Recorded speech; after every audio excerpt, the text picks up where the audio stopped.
welcome. Let me make sure. All right, I've never done that before. I almost ended the stream as we was coming on. So that would have been the shortest podcast in the history of the world. It would have been about 4 seconds. Welcome, everybody. Coach Hobbs supposed to be with us tonight, but he is, or not Coach Hobbs, but, Coach Hobbs we rescheduled to. Who's supposed to be here tonight? Coach Smith. From Geraldine needed to reschedule. So we've got those dates rescheduled. But this is the time, I wanted to use this time a little bit. 1, to talk about what's going on with us.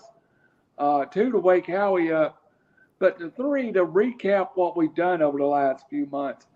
Bill, over the last 6 months, it's been me and you and Howie kind of bouncing through here, but we've been able to cover a lot of ground in the last 6 months. Yeah, well, it's been a lot of fun. What's been surprising to me is how many coaches have told us no. I know when we started doing this, kind of my thinking was, can we get anybody on? That was kind of my thought. But everybody we've asked has said yes. Most of them have enjoyed doing it. I think they like it because we go back through the background a little bit and let us tell a little bit about their story and how they got where they're at, not just the sport they're coaching. So it's been surprising to me how well this is done so far. I've not been told no yet. I've been told yes, but only for you a couple of times, or only for Phil, or only for Howie. Howie knows so many people. Welcome in Howie Cheney, who comes through and talks through us. And a lot of times we have the Alabama coaches on. We'll bring Howie in because he's got those relationships. Howie, have you had what has it been like when you've been out looking for guests? Oh, they're just like, yeah, let's do it. When's the best time to do it? The coach said, Coach Jeremy Smith is supposed to be on tonight. He's the only one that said, what is it? What are y'all wanting? And I told him what it was, and I sent him a clip from the week that I asked him was the week that we had Coach Robi Cokker on. I just sent him the link to that and said, here's what we do, and if you're interested, let me know. And I'm assuming he watched it. I don't know. And next thing I know is like, yeah, let's do it. When do you want to do it? And but unfortunately, the timing of the state tournaments of everything that's going on, I think he may be a golf coach as well, so he's had golf stuff going on and everything else. But no, it's the first coach that we actually ever had on here was me and you, Randy, with Coach Paul Benefeild from Fife. And I called him up and said, hey, Coach, I said, Randy would like to have you on the show, a podcast with us. I said, he did a lot of games with FPA back in the day. And and I said, you remember him if you see him and all that. He said, yeah, I probably would. He said, if Randy wants us on there and he's a friend of yours, he's a friend of mine, let's do it. I said, well, I don't know if I'd go that far or not, but I said, I said, you may want to get to know him better, before you say that. He's like, oh no, he said, I trust you. And he's the first one that we actually had on here. And anybody that knows Coach Paul Benefeild knows he's not technology savvy at all. So when we did his first interview, he was at his barn on his cell phone. He was. Walking in the barn talking to us. He was. Howie, before I jump back to Phil, is that your favorite interview that we've ever done? It's one of the top ones. I guess my favorite one that we ever done was with me and you, and when we had the young man from Georgia Tech, Clayton Powell, on. Not only did he talk about himself a little bit, but he was more about talking about his family that helped him get to where he was at. And you don't see that very much out of young kids these days. No, and when you're talking to him, you're talking about MLK. You're talking about his grandfather who was a civil. So you're talking about historical, significant people too that he's able. And we've got an interview coming up with him very soon. I don't know if we've set the date, but he will be back in the next couple of weeks, and it's always fun to have him. Phil, what was your favorite interview? I know one of my favorites was Coach Pullen, and I'm sure that's going to be one of your favorites too. But Well, yeah, probably so. A little bit. I don't think that I would call a favorite. I don't know. One of them that does stand out is when we had Sam Evitt on. Because he was his answers were so good. And he's very smart for a young man, and he gave us a lot of information about recruiting, about his side of the fence that we don't know a whole lot about. I enjoyed that. Yeah, Coach Pullen was good. Coach Glen Hicks and his stories. You're going to laugh. He's one of them that's going to make you laugh, cry, get mad, whatever, because he's such a character. He's just a whole lot of fun. Got a lot of education, out of Coach Pullen. A lot of storytelling, from the college standpoint. Of course, we'd like to have him back on and tell some more about the college stories, because we were kind of concentrating on the high school level at that time. But I guess there's just bits and pieces of everybody. Like when Coach Hicks talked about, he told his player to go out and guard the guy that's killing us, and he sent him out and he guarded the official. And the official asked him what he was doing. And, of course, he got a letter from the Athletic Association, said he better not ever do that again. I mean, that's just one of those that's just a highlight. It's just, it's just a lot of fun. But, yeah, but all these guys have got great stories. When we had Coach King on, he had a lot of great stories to tell. And one of them I think that stands out to me a lot too was when we had Luke Pruitt on. I mean, he was full of information and was glad to share. He was just an open book. absolutely, and one that we don't talk about a lot was Jeff Flanagan from the ACC.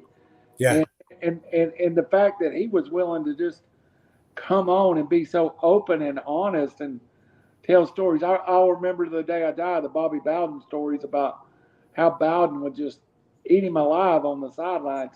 You don't get that kind of stuff every day. no, that's for a different angle that you don't know anything about, and that's one of those it'd be go back and good to listen to again. But yeah, it'd be great to have him on again, because a lot of people probably didn't hear him, and you could have him back on and listen to some of the stories he tell, because people don't think about what the officials go through. They love the game also. Yeah. And I guarantee there's things that happen to a game. Yeah, they get offended sometimes, but I guarantee there's points where it's hilarious, some of the stories they have to tell, especially as animated as coaches are.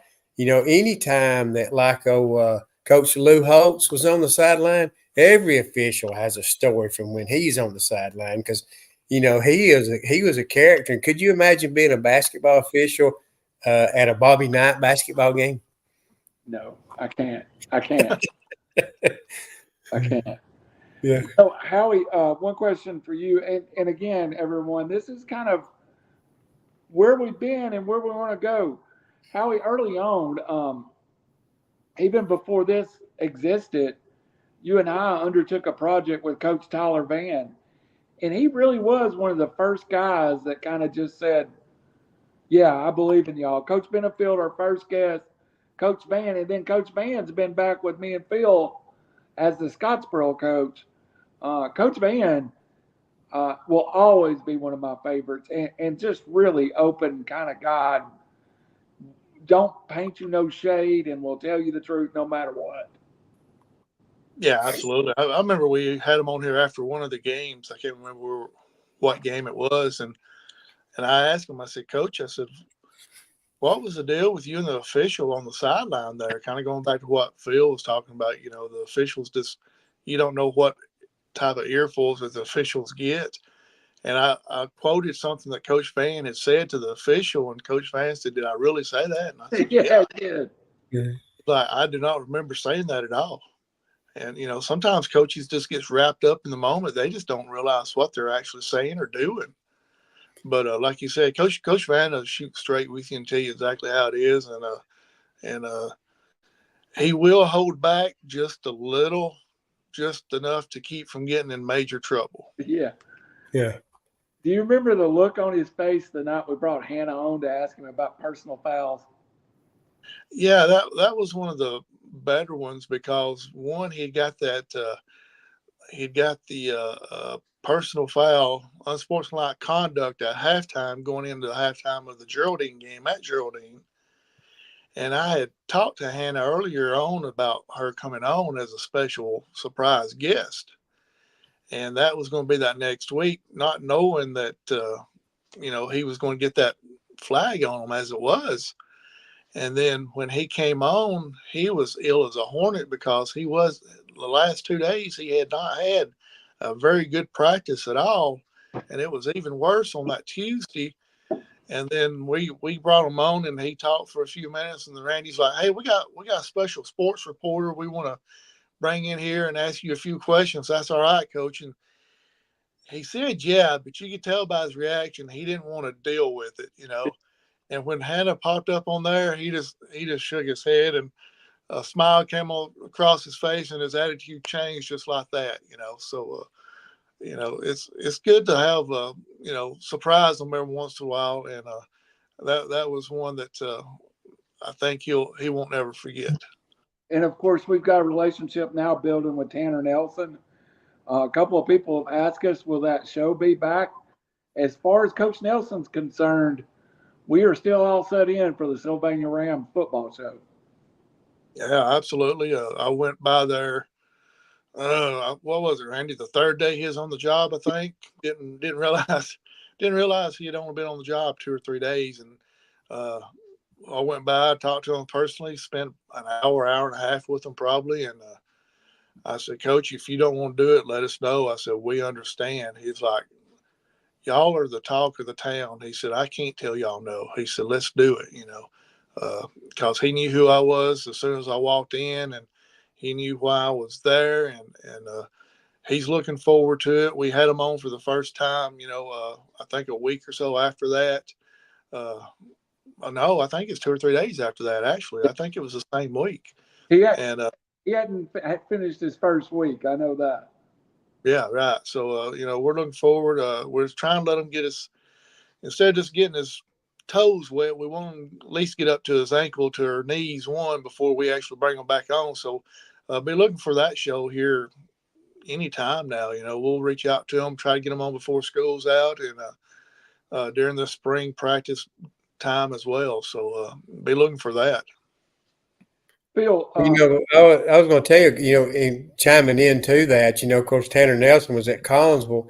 As much media coverage as our high schools get around here, they know how important it is. Some places you go, like if you're over in Huntsville, you don't hear anything.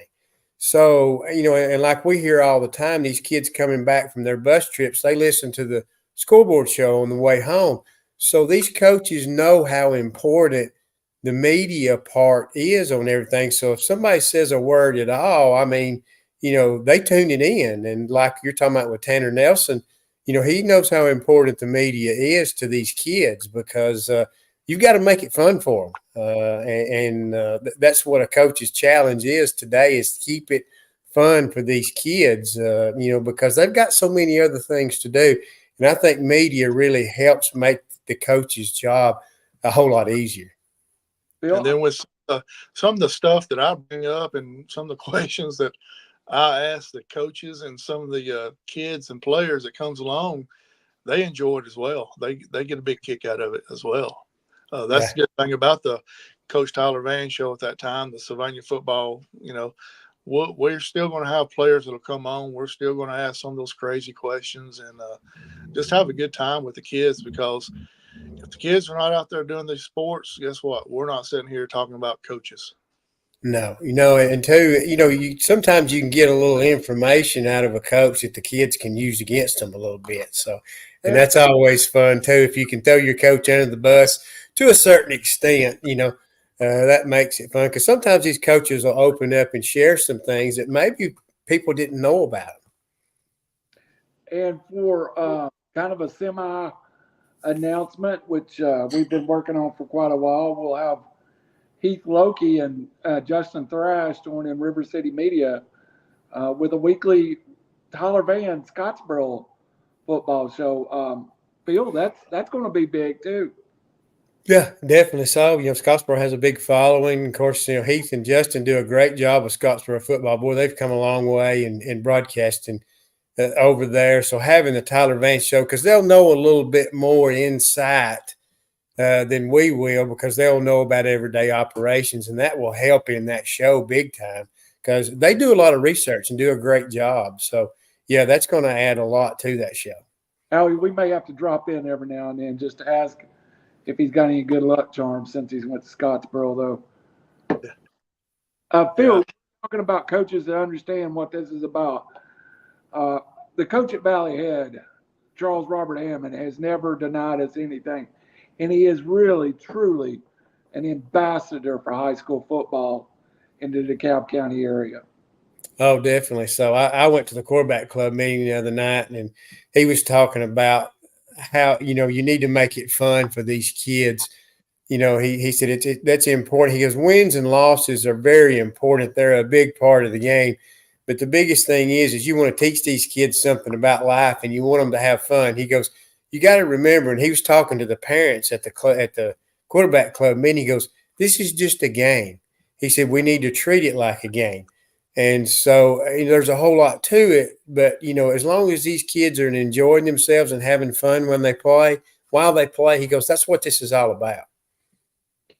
And of course, you've already brought it up. I think Luke Pruitt is one of the best young minds in DeKalb County football. If you found a coach that is as dedicated to his town as Luke Pruitt is, Pisgah, when he comes on here, he's not only about Pisgah high school football, he's about everything in that Pisgah community. Yeah, definitely. So he just takes a lot of interest in the kids. He knows their families. He just gets to know them all on a personal level. And it's not just the kids that play sports too. He takes interest in all the kids. And if he can affect them in a positive way, that's what he wants to do. It's just the kind of person he is. Of course, most coaches are like that, but some coaches like Luke take it a little bit further. He's got, and I don't see how he does it, because he's got 4 kids, 3 of them, I think, that plays ball right now, and helps coach them. I don't see how in the world he has the time to do all what he does. Of course, his wife is a big helper in all that, but still to be able to take time with his kids and take time with your kids, it's amazing the job he does. Of course, that's a tribute to the principal and the staff he has, because they take on large roles, because Coach Pruitt's got some outstanding coaches under him. Hey, we're not going to give Jamie Darwin no credit at all, Phil. So don't even. No, we're not. No, we're not going to give. You think they just prop him up? Yeah. He's the guy when you walk in the door, that's the cardboard stand up. There you go. Yeah. The weekend at Bernie's is kind of like the principal at Pisgah. He just kind of okay. It's kind of there. Put the sunglasses on him and prop him up. Yeah. There you go. Yeah. I'm sorry, Randy. Go ahead. No, my question was going to be that. I actually have his name wrote down. Who is the assistant you would most like to get that we haven't had on yet? I mean, because there's some great young assistants. There are some great young football coaches on the mountain. Are there any assistants that hit your mind you'd like to have on? Well, Adam Gilbert, for one, he was the coach at one time at Arab in North Sand Mountain, and he is the offensive coordinator at Pisgah. He would be a great one to have on. And I think, I think he might do that. Of course, John Kirby, that's now volunteer offensive coordinator at Valley Head, he would be a good one to have on. There's several around that have been long-time assistant coaches, never been head coaches, but take a lot of interest in these programs. And one I was thinking of, I know Coach Hannah, that's the golf coach and also was assistant football coach at Ider. He's now retiring after this year. So, he's one that's been around a long time, have seen a lot of things, and has a lot of stories to tell. So coaches like that, would be great to have on, just kind of pick their brain a little bit and kind of tell their story. Because, a lot of times these guys are behind the scenes and don't get a whole lot of notoriety. Howie, I was thinking about Coach Wilson at Scottsboro would be one that I would naturally want to have on. Who do you come across? One of them that would probably be interesting to have on will be Coach Chase Willingham from Savannah. He kind of got, kind of got thrown under the bus here on the Tyler Vann show one night, but come find out that was kind of the player's way of saying he's doing a good job, kind of a offhanded way. But there's a lot of them out there that would be great to have on, and to kind of find out what these other head coaches actually say behind the scenes that we don't really get to see a lot of times. Yeah, and that's a lot of fun when we have people that we might have the head coach on, then have an assistant coach on. Is sometimes that's a lot of fun, and you can get a little ha-ha out of that. Phil, before we go to the basketball coaches, I want to talk about the 3 or 4 coaches in the state of Tennessee that we've interviewed, and Howie too. Any comments you've got about it? But John Seals, Coach Arnold, of course, Coach Arnold would be great to have on. Yeah, definitely. Yes. Mm-hmm. Bill, let's just go back 1 week with Coach Tim Starkey. Very impressive. Coach Starkey has got a future at Marion County. He's still a young coach, heading into his 3rd year, just his 2nd spring, I think the way he explained it. Coach Starkey seems to really have the eye on the right ball. Yeah, I think so. And talking to him about, telling us about his background, where he came from, and what his goals are and all those things, let us know that, he's very interested in his job. He's very knowledgeable of his job. And so, he's young. And of course, he'll tell you he's still got a lot of things to learn. But I think he's got his, head screwed on right. It sounds like he's an outstanding person, and, and is going to give, credit to these kids, credit to his staff, because he knows how important that is, even though he's a young coach right now. Yeah. And he takes great pride in being from that area, which I think adds to his ability to coach there. He's known some of these kids since they were born. The name that always sticks out, and I'm partial to him. I'm sitting here 5 miles away from his school, but he was very successful as a player. And sometimes that's not the easiest adjustment to make. Now at Hixson, Coach Nick Rivers, who was, a big-time football player at UTC for many, many years.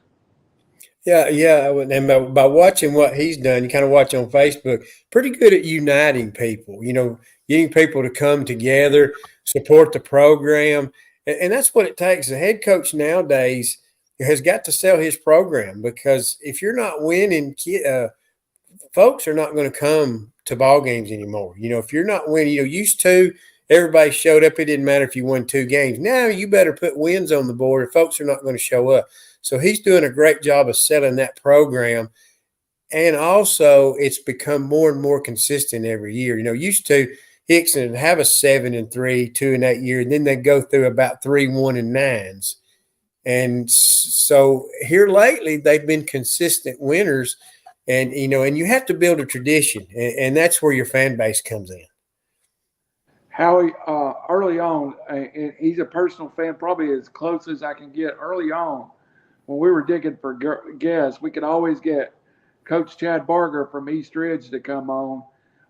Coach Barger has just always been very open, very on. 2 weeks in a row just to get it started. He was always willing to come and talk to us. Yeah, it's kind of like what we talked about at the beginning of the show. No one has said no yet. And they feel, I kind of piggyback on what Phil says. They realize how important the media really is to get more players to actually come out and participate, show a side of them that it could be a possibility that the players have actually heard something about that coach and didn't, and going by hearsay, but then once they see him on here, they're like, hey, he's not really the way I thought he would be. It might be worth trying to go out and see what happens. Coach Barger is one of those for sure.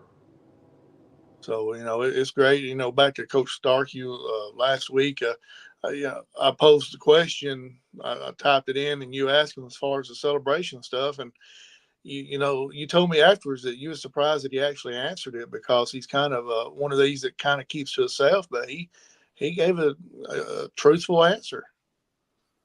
A very good answer, too. Yep. How we jump off of football, we'd be remiss and Phil, I want to get your comments on this too. Of the football coaches we talked to, this is kind of a football coach transitioning into a different role.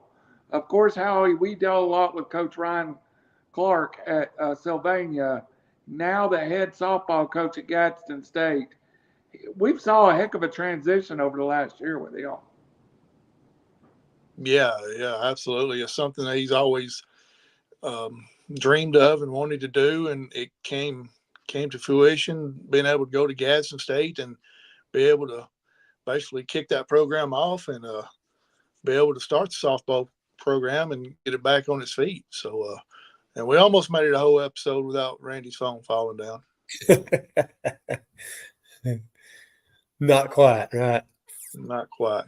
Yeah. Oh, he looks intense. He looks like, I don't know, can he hear us? I don't think he's done.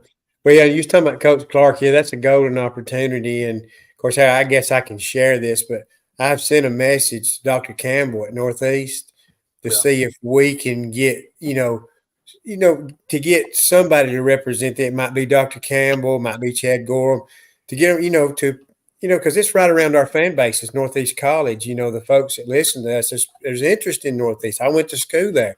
I know how important the education system is. And, and our kids around here, now that they've got track and golf and softball, there's some kids that are going to get to play athletics at the next level that would have never gotten that opportunity. So I think we need to kind of bring them into the fold if we can get them to come in. And like what y'all were talking about with Coach Clark, having him on kind of opened the door at Gadsen State where maybe we can get their boys and girls basketball coaches on and promote these and give our audience an opportunity to get to know about these institutions. Because naturally, the new softball coach at Northeast, he came from, he originally coached at UAB, but he was from Texas. Nobody really knows him. It'd be nice to get to know him on a little different level, and that just helps in his recruiting. Yeah, absolutely. You know as well as I do with the softball powerhouses that we've got in Jackson and DeKalb County between Pisgah, Plainview, Sylvania, Geraldine, Fife, Fort Payne. There's enough great players on those teams. I feel like they could actually just go to Northeast and have their own team. Yeah, definitely. Well, like this year, I think they're about 500 as far as their record goes. I think they kind of sort of got a late start because of basketball, but they've got 3. One's going to Gadsen State and 2's going to Northeast.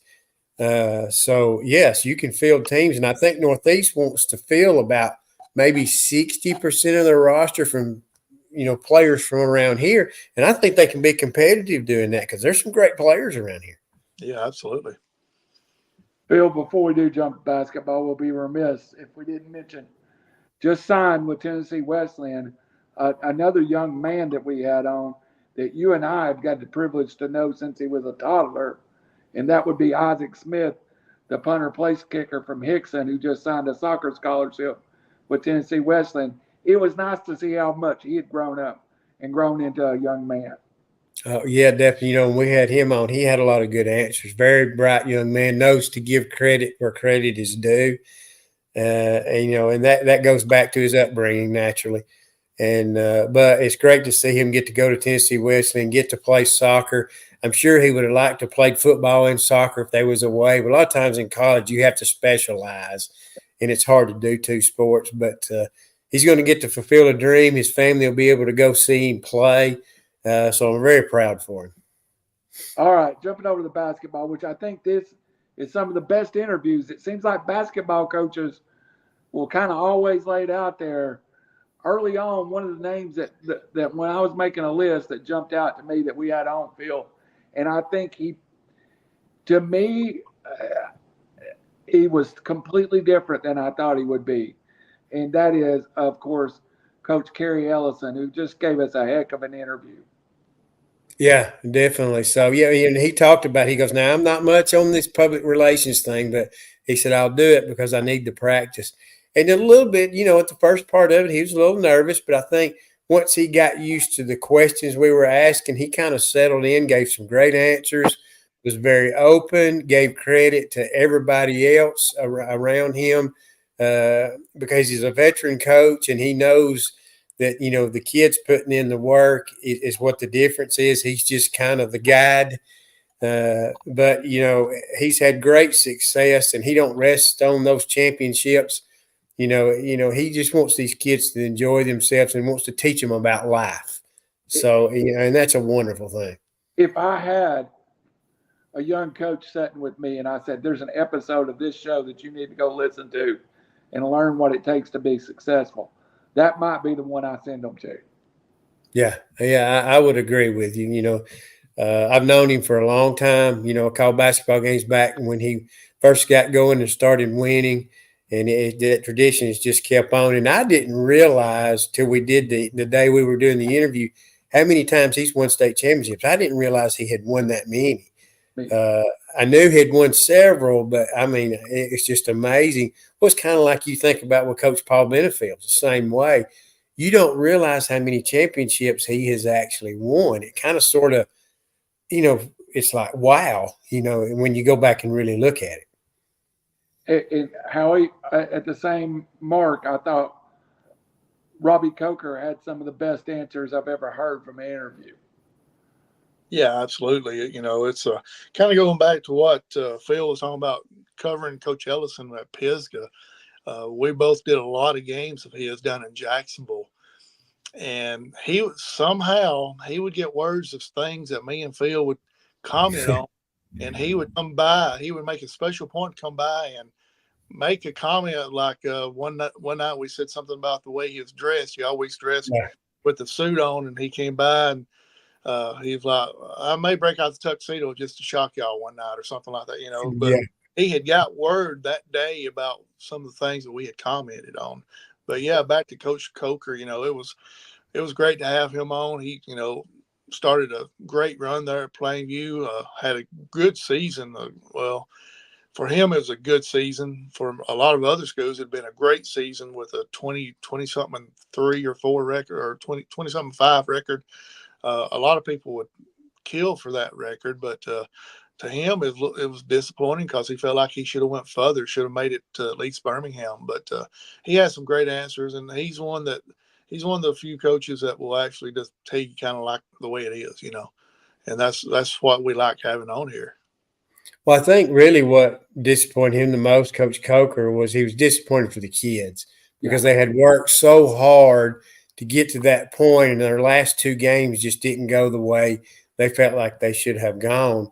Because this team probably overachieved. He's going to win more games. He's going to lose more games. But I think he was more disappointed for those kids that put forth that effort, his first team, and they have kind of laid the foundation for that program. And Phil knows, he saw the scores to a lot of their games. It wasn't the high-scoring games that he used to have at Plainview. Mm-hmm. It was low-scoring defensive battles that he had at Fort Payne. And so he's been able to adjust his coaching style to be able to compete in that 6A region. Yeah, definitely. He had to kind of slow the game down. He told the story about going down and talking to Alabama's basketball coach about, I'm not going to be playing anything like what you're doing. And, and he had to explain, but he knew he couldn't play at that level. Now, eventually he wants to. Right. But that just goes to what shows you how a great coach he is. He took the moving parts he had and made a quality basketball team out of them. And I guarantee they won a whole lot more games when he sat down and looked at everything. I'm sure he didn't pick out wins and losses, but I guarantee you at the end of the year, he looks back and goes, we won a lot more than I thought we would. Yeah, absolutely. Yeah. Now, jumping to one of the newest state champions that we interviewed, I thought he was really brought a lot to the table, and I can't see that he's not going to win more. And that would be Coach Pruitt, of course, at Iderfield. Oh, yes, yeah. Coach Pruitt, outstanding player in high school. Also, of course, he was at Ider once before and left and then came back, and they rehired him at Ider, and then, he's put together a pretty good program, and I think they're set up to be pretty good for a while. He's got a lot of young players coming back. Of course, they dropped down to 1A, but he's an outstanding coach. And he's one of those, I think, that's a player's coach. You know, he works them hard, but, you know, he also wants them to enjoy playing basketball. And off the court, he likes friendship with his players. Howie, any comments on Coach Pruitt before I ask you the next question? No, Coach Pruitt's, you know, not only is he a great coach, but he's one of the nicest guys you'll ever meet out and about somewhere. He'll always make a special effort to come out and speak to you. You know, even if it's just, hey, how you doing or whatever. You know, he'll always make a special effort to come up and talk to you if he knows you. And he's got a bright future there at Ider. I feel like, you know, he's got one more year to deal with Ace Austin out there at Spring Garden, but you just want to get to the dance and see what happens, and you never know what'll happen. Howie, before we jump on, and we're going to talk about a couple other coaches, the first basketball coach that really approached me and you, even before Phil and I were doing Beyond the Booth, and just said, hey, how about having a basketball coach on, was girls basketball coach Kyle Finch at Sylvania. And he was willing to come on and just have some of the funniest stories I've ever heard.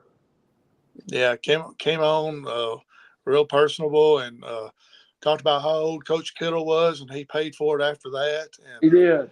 He's such but yeah, he came on and told a lot of great stories. You know, he's one of the. It's hard to say, but you know, he's still young. He's still a young coach, up and coming. You know, started out as an assistant there at Geraldine and was able to get the job at Sylvania there. And so, you know, looking forward to the future that he's got there. They've got some great young kids coming up. So I know y'all had him on here as well back maybe, a month and a half ago, 2 months ago. And he's always fun to talk to.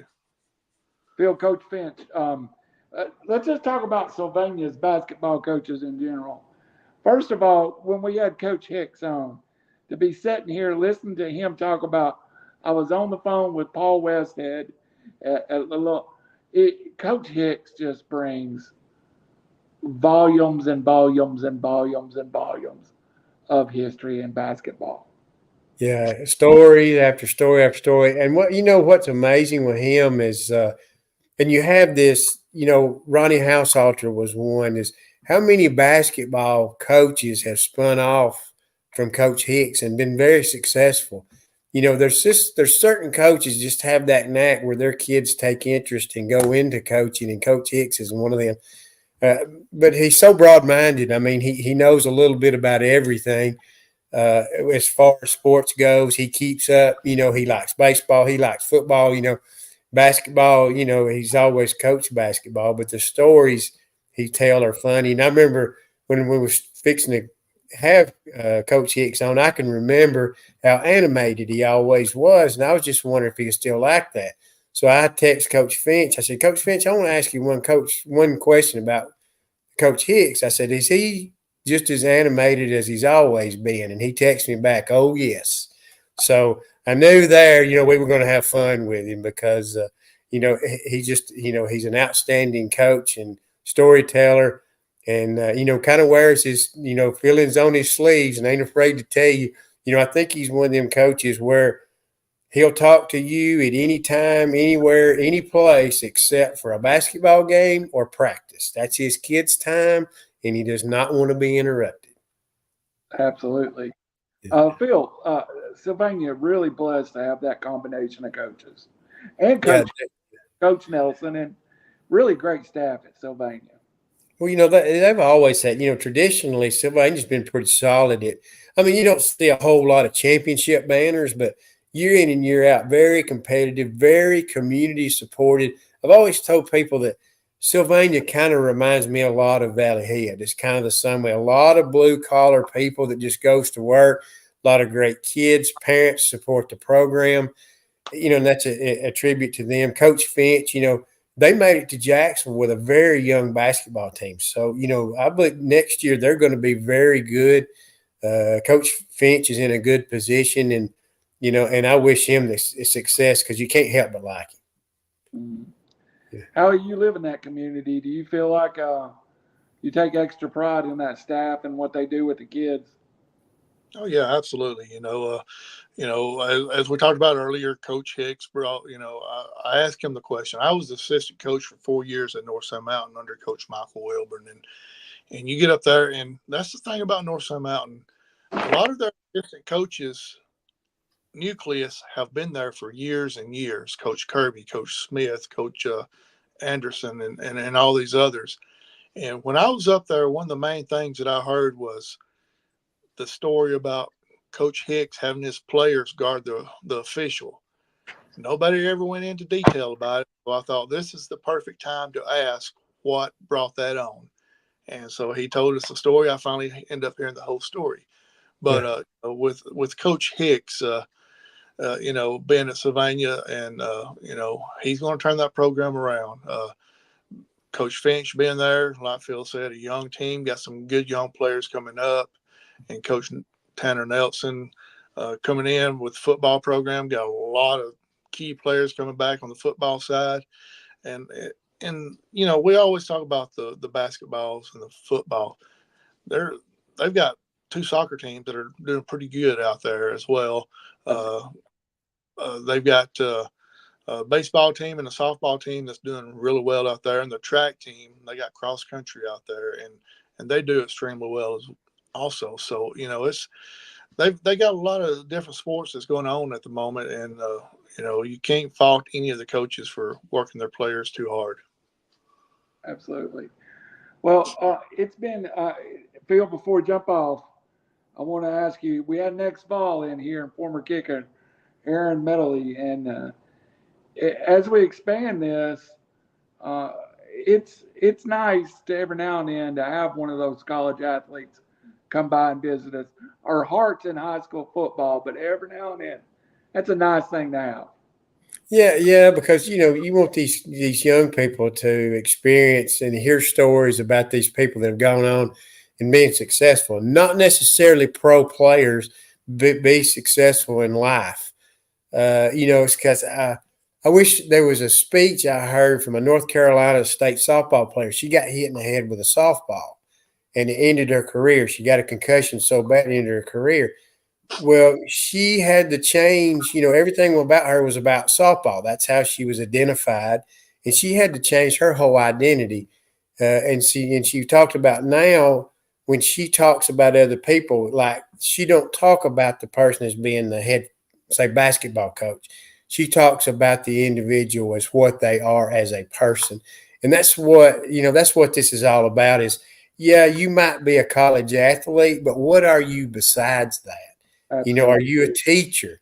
What is it in life you're going to be? You don't want to be identified as just a college athlete. You want to be identified as somebody that makes a difference in public life. And I listened to her speech, and it's just outstanding. I wish everybody could listen to it. That's what talking to these college players when, they may get a chance to go pro, but what do you do when those days, when that ends? How do you contribute to help others, and that's what life's all about. And Coach Medley was working with Isaac Smith to improve it. That says a lot. He had a full-time job, but he still had this passion for kicking, and still wanted to coach. Yeah, and I bet you that he also, not only did he show Isaac a lot of things about kicking, but he probably shared a few things about life too, because that's what this is all about. Because if you improve, and I remember Hillary Phillips, who's going to the Hall of Fame here in DeKalb County, she's made a statement one time. She goes, "I don't mind putting in the work for softball because not only does it make me a better person, it makes me a better player." And that says volumes because that's truly the way it is. That says so much. And you know what? What this program does, and tonight may not be the most watched, but of course we've got a lot of people online. What we strive to do here, guys, is expose the human side of some people that not necessarily are exposed to the human side. I think it's great when we get a coach on here and he talks about his past. to being a head coach, or a player that got inspiration for a coach. Sometimes, Phil, that's the best part of the podcast, to hear a coach talk about someone who influenced him, or a player talk about somebody that influenced. Yeah, to be successful, you have to have other people that helps you. I mean, that's like with the show we're doing now. We can't do it by ourselves, but all working together. This person, I know that person, and we all, working together can make this successful. And it takes all three of us, and that's what will make it work, because, we have different avenues of getting to know people, and that's what this is about. But it's great to hear success stories, and that's what we want to dig into and find out, because we want to inspire others.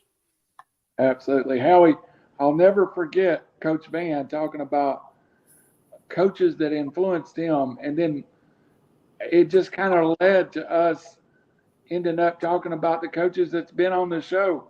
And even through the years with Coach Vann, which has been 2, we've ended up talking about Coach Smith, who we want to have as a guest here, Coach Pruitt at Plainview, Coach Benefeild. Even as a young coach, Coach Vann is still influenced by those coaches that are ahead of him. Well, not only that, but a name that Phil mentioned that he'd like to have on, Coach Gilbert. That was Coach Vann's high school coach. Yeah. Coach Gilbert coached him at North Sand Mountain. And, it's even Coach Benefeild will tell you that, he'll reach out to different coaches from time to time to ask their opinion on things. Because, it's like he always says, I didn't invent football. I just take bits and pieces from other people and then incorporate it into my game plan, which I don't know why he has that ginormous clipboard that he carries around when he runs the same play over and over. That's a story for a different time. Hey, smoke screen. Yeah. Yeah. Yeah.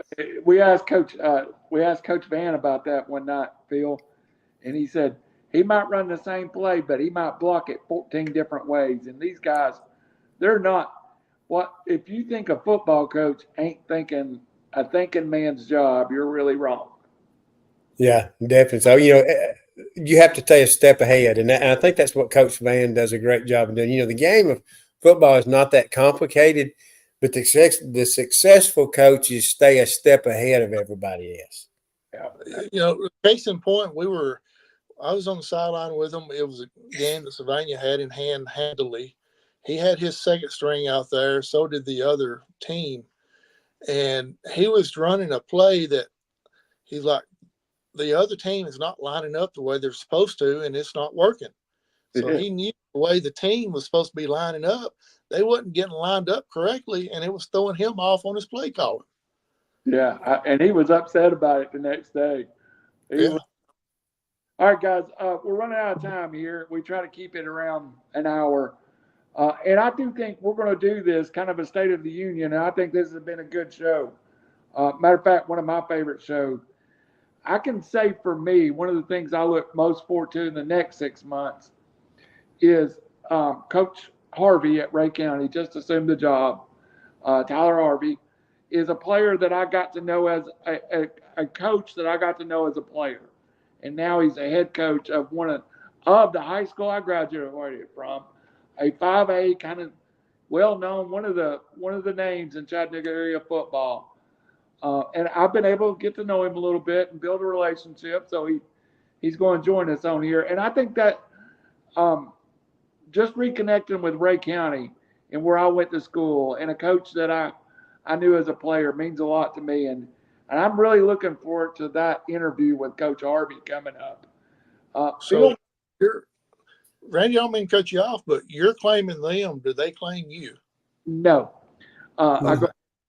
I tell you, I did graduate at 273 out of 274, so that's Phil, what can we do here, or who is a guest we could come up with that would really or have somebody we have planned? And I have one in particular that I think is going to be great with you. What are you looking forward to or trying to plan? Well, we've got several lined up. Well, I talked to Coach Grant today. We had talked about having, around the 20th and 21st is into spring practice. and you're going to have the bunch on from Hixson. So we're trying to kind of throw something on the 21st because spring football's in. And Coach Grant told me, Chad Grant at Ider told me he would be on the 21st. I thought maybe we'd get Coach Hammond's in on that night and maybe do 2 30-minute, kind of wrap up spring and talk about fall. Not a whole lot of in-depth, but, they would like to talk about how spring went and what they're looking forward to. And, of course, I know we got Hillary Phillips Wigley that's going to come on. Who's going to be in the DeKalb County Hall of Fame.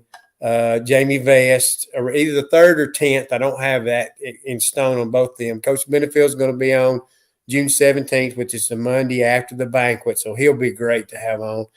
That way he can share a little experience about, what it meant to him to be inducted. That'll be fun. Coach Steve Smith from Westbrook, who was at Piedmont, whenever we can get a time lined up, want to try to have him on. And, and some of them we haven't talked about, one I'd like to get on too is Cole Hicks. It's the basketball coach at North Sand Mountain. I think he would be a good one to have on. I think he's kind of sort of slipped under the radar on me. I've thought about it several times, but he would be an outstanding person to have on because he has stories to tell too. Because he can throw. I bet he'd throw his daddy under the bus if he got the opportunity. How about you, Howie? We got a lot of great coaches, or y'all got a lot of great coaches lined up. It's going to be coming on very soon. Looking forward to hearing all those, especially those that are been inducted to the DeKalb County Sports Hall of Fame. I'm just kind of curious, Phil, how did Coach Benefeild get into the State Hall of Fame before he got into the DeKalb County Hall of Fame? Well, the thing is, by getting in the State Hall of Fame, it automatically qualified him to be in the DeKalb County Sports Hall of Fame. It's odd. If you get put into the state, you automatically put in the DeKalb County Sports Hall of Fame. So that's why he's going in. It might have been a little bit later before he went in because of he's not finished. So let's go ahead and get him in now. Yeah, it's great to that he gets in there, and I want to because that's why I wanted to have him on afterwards. To see what his thoughts were of that night because he don't share a whole lot of things, but I know that's going to mean a lot to him. Yeah, I pulled a Randy there and knocked my phone down. Sorry about that. Yeah. After making fun of Randy so much. Hey, you got a 10 where he had a 5. You did it a lot better. How about relaunching our Sylvania football show? What's your level of excitement with that one? Yeah, looking forward to it. It's going to be when you do these things with the same person week in and week out, you get a little camaraderie going on, and you kind of know the things to ask and not to ask. It's going to be a shaky start at first because we're not real sure what Coach Nelson will agree to, not agree to, but it's still going to be fun regardless. The community of Sylvania is going to get to know him better. We're going to get to know him better. We're going to get to know a lot of the players a lot better. Yeah, we see them get out there on Friday nights and give it their all, but let's see them without their helmets on. Let's hear a little bit about them. What do they like to do away from the field? What's their pregame ritual that I always ask and things like that. So, I'm looking forward to it. And before we get too far gone, I know we're fixing to wrap up. I want to personally thank all these fans that are watching us. I mean, John Phillips, my gosh, son, do you not have a life? Because you're on every show that we do, you're on here commenting, man. Appreciate you following us. I'm surprised Aaron McKenzie hadn't said something yet. Is always on.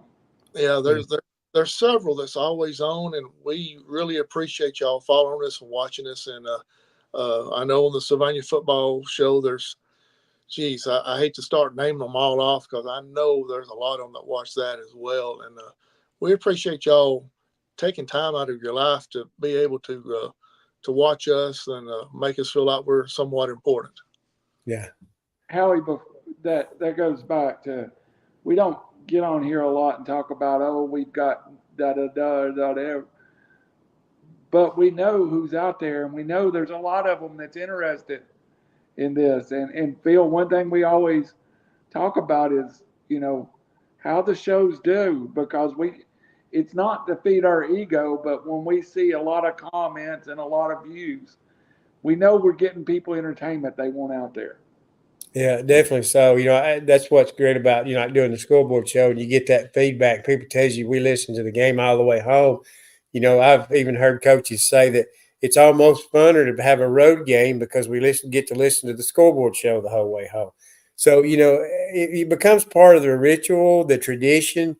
As we do this more, maybe in the fall, we can have shows on Thursday evenings where people, we can kind of preview, because that's kind of a soft time where people like to listen to podcasts, and more people listens to podcasts. I said, I don't watch ESPN and all that stuff anymore because, a lot of times they cover stuff you don't really, I don't care anything about cornhole on TV. I'm just like, what in the world?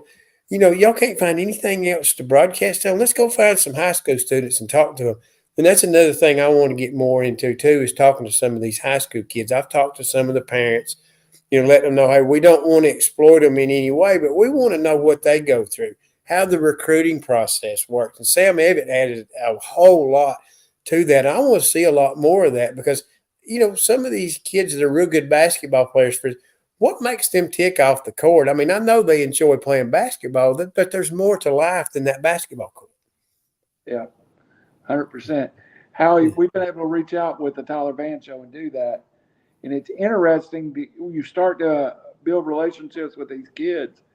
And now for me, I look at my Facebook, my own personal Facebook, and now I have a lot of the players that we used to just, that graduated 2 years ago, or now, I see them as different humans or different people or as friends. Maybe that's the right word. I've got to know them going through this journey with them. Yeah, it's been great.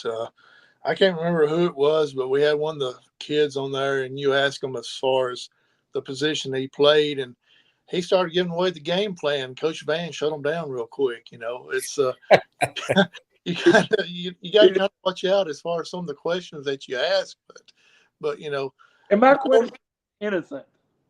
Yeah, not everybody's going to be like the Coolies and just go ballistic on there, and just you never know what they're going to say. You're also going to have some of the like the Braden Thomases that just kind of shy and don't say a whole lot, and that's fine as well. It's but it's great having them all on there and getting to know them. Like I said, with the pads and the helmets off, seeing what they like to do, what's their favorite food, where do they like to go eat, music wise, and all that. And it's always been, to me, that's one of my favorite parts is getting to know the kids that is entertaining us on Friday nights.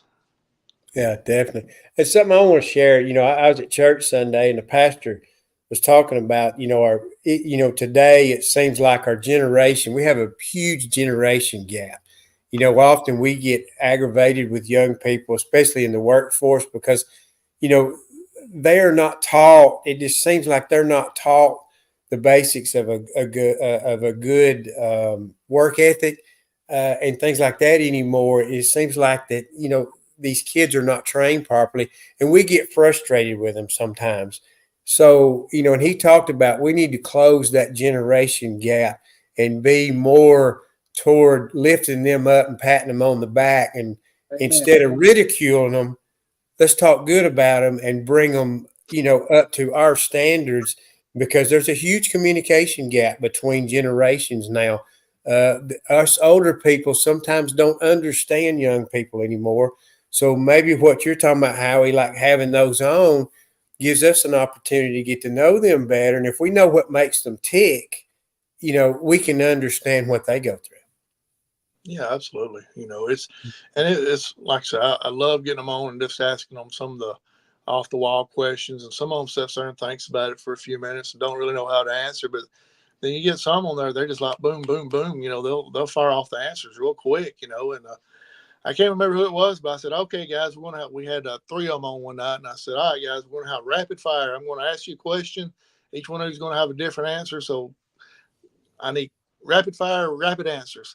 And the first one I asked, they sat there and thought about it. And Coach Vann's like, son, rapid means quick. Let's go. Let's move on. Hurry up. Give an answer, And so, and what was funny is one of the questions I always asked was, who's her favorite school teacher? Which Some of them don't go to school no more because they're homeschooled, but a lot of them still do. But the ones that I asked that, their parents was teachers there, and none of them answered with their parents. No. They named somebody else. They never did answer their parent. And Yeah. that said Coach Vann got 41 carries the next week. Yeah. Yeah. I think ain't that coincidental? That's like stories you tell. That's like too the time we had the press conference and media days, and Coach Chris Bell was at Scottsboro at that time, and he had two of his players up there, and we asked him. They said, what are going to be the strengths of your team this fall? I think Jeff asked, what's going to be the strength of your team this fall? And they both looked at each other and looked back at each other. Neither one of them had said anything, and both of them started to speak. And Coach Bell spoke up and said, "Public speaking." Yeah. And God, it was so funny. I mean, the whole place just fell out. It was, he broke the ice there, and then they was okay. They answered after that, but that was just hilarious.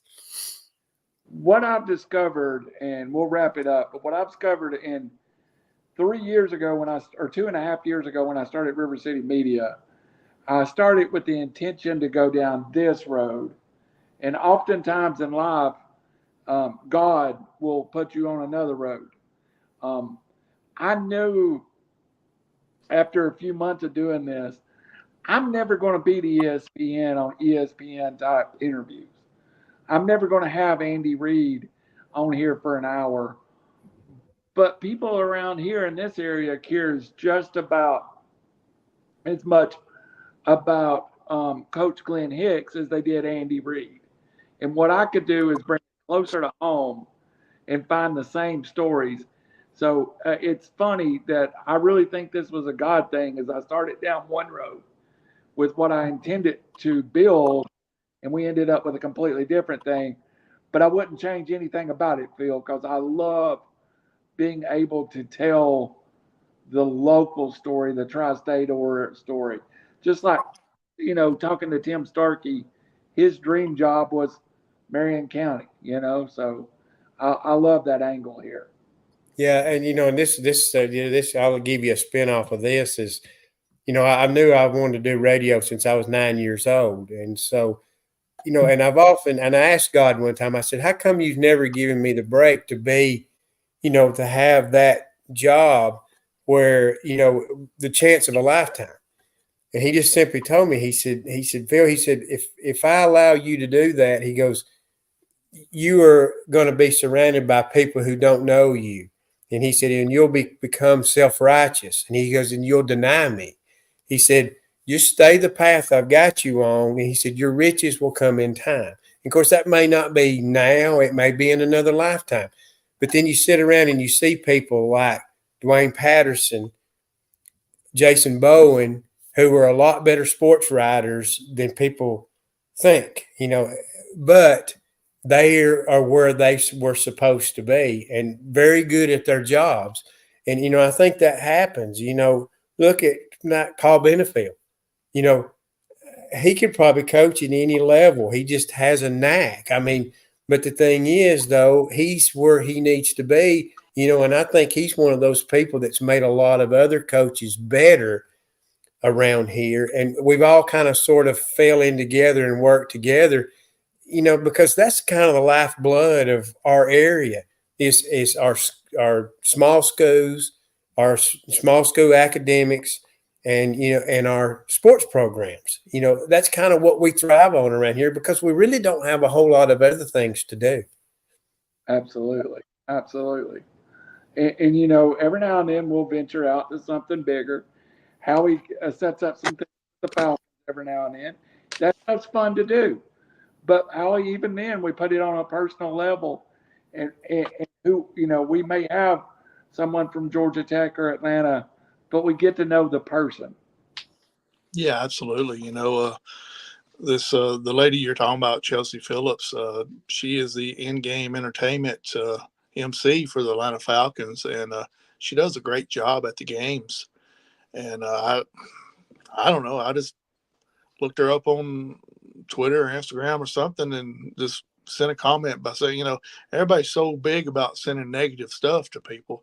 I just told her, said, hey, Chelsea, you do a great job. Keep up the good work.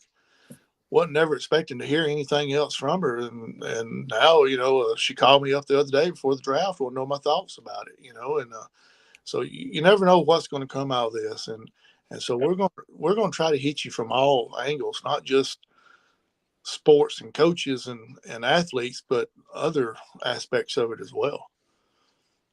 Yep, 100%. And I, again, I wouldn't change anything. Doing it with my friends, doing what we love, and you never know. You might see live high school football on RiverCity-Media this fall. So just stay with us. I never thought we would be having coaches on every week. So never know what the next surprise is going to be. Hey, I want to share a story with you guys. And this is not really got anything to what we do, but how you'll read stories on social media and I can't stand all this negative stuff that, that comes up. But there's a story on about breaking news that, the Camila Cardoso that played at South Carolina and she plays at Chicago. And, and Angel Reese has been drafted by Chicago. So Reese wore 10 in LSU and Cardoso wears 10. She wore it in college and she also wears it for Chicago, where they're making a big issue about her wearing that number 10 and won't let Angel Reese have it. So the media is making a big deal out of it. So, I just posted on here, why is this a controversy? Because they're not trying to make a controversy out of it. I said, I don't understand. Why is this a controversy? And put a question mark. Guess who posted on a like on that? Carmela Cardoso. So these people read that social media. That's all she did. She just put a like, and I know it's her because I went through and her Facebook page is on there.